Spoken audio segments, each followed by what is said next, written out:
Oke, Dokter Slamet, ini dalam profesi sendiri, apakah ada selama ini asesmen psikologis atau evaluasi kesehatan mental terlebih dengan kemudian kondisi saat ini sebagai bagian dari pencegahan seperti itu agar kondisi-kondisi seperti ini, fenomena seperti ini tidak terjadi? Kejadian seperti ini kan meletupnya hanya sesaat. Mau masuk kedokteran dites MMPI, mau masuk pendidikan spesialis dites MMPA, semua sudah melewati itu.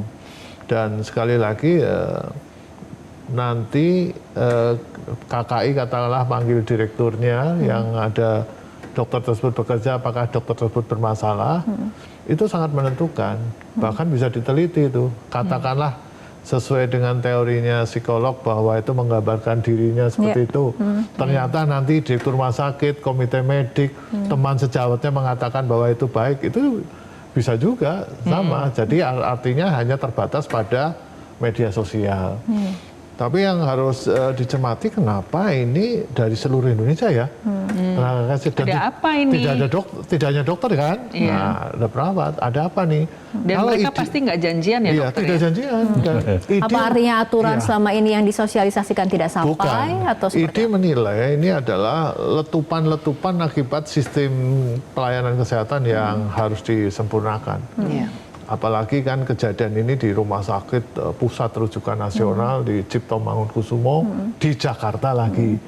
Kan seperti itu kan harus dilakukan audit juga. Tapi tidak membenarkan ketika kemudian ada komentar empati terhadap pasien di media sosial. Tetap saja itu tidak dibenarkan. Tidak dibenarkan. Penelantaran juga tidak dibenarkan. Gitu loh. Apalagi sampai meninggal, itu jauh lebih berat lagi. Masuk pelanggaran disiplin maupun masuk pelanggaran etika, itu jelas kalau ada penelantaran.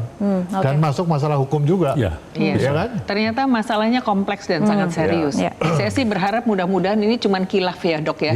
Jadi bisa kilaf tapi tidak diulangi lagi dan ada efek jerahnya seperti itu ya. Mudah-mudahan, dan bukan hanya kepada 10 yang kita bahas ini, tetapi juga kepada kita semua ya. Oke, tapi dari KKI sendiri, Dokter Syahril, ini memang ada etik, disiplin dan juga hukum yang kemudian didalami atau seperti apa? Oh iya, jadi ketiga hal itu satu di antara tiga, dua di antara tiga atau tiga-tiganya yang kita dalami untuk pembelajaran satu, yang kedua untuk menentukan dia bersalah dan tidak dan sebesar apa kesalahannya gitu. Nah, ini pertimbangan salah atau tidaknya seperti apa, Dokter? Ada, kita ada instrumennya di situ ya. Nah, kalau dia nanti dianggap ada pelanggaran disiplin profesi, maka kita bisa mekanismenya melalui majelis disiplin profesi ya, yang ada di KKI. Itu betul-betul persidangannya seperti persidangan di pengadilan itu ya.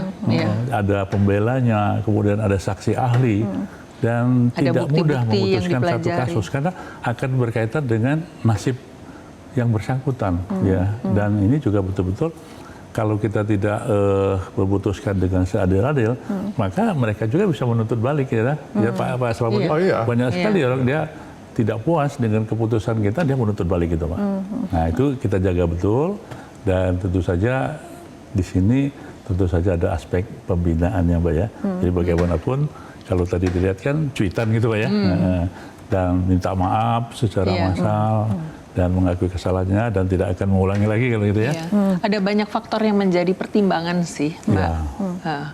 Oke, ketika kemudian sudah ada permintaan maaf seperti itu tadi, nakes-nakes yang kemudian terlibat dalam komentar nirempati ini, apakah kemudian cukup menyelesaikan masalah? Karena kan kemudian ini trust dari publik juga kemudian yang sedang disoroti seperti itu. Ini ke saya ya, permintaan maaf kan baik ya, menunjukkan bahwa yang bersangkutan itu ada proses belajar, introspeksi diri, kemudian penyesalan, itu kan humble gitu ya, merendahkan hati, ada kerendahan hati di situ, dan kita terima dong ya kebaikan ini sebagai sebuah upaya untuk memperbaiki diri. Hanya saja untuk tindak kesalahan yang dilakukan, ini yang kemudian ada konsekuensinya. Ini yang masih terus berproses ya, dokter ya. Nah, ini kita harapan saya sih ya, kita sebagai bagian dari masyarakat juga nggak membuat opini sendiri, menghakimi sendiri, yang berpotensi memperkeruh penyelesaian dan kejerihan dari kasusnya.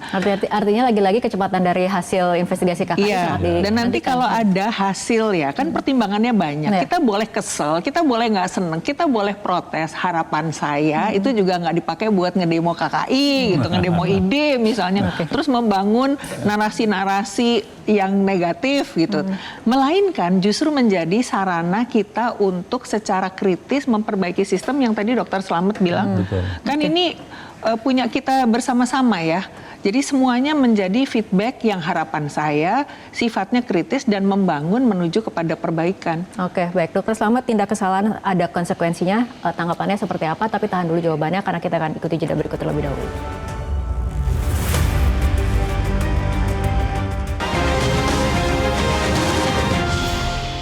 Jelajahi cara baru mendapatkan informasi. Download Metro TV Extend sekarang.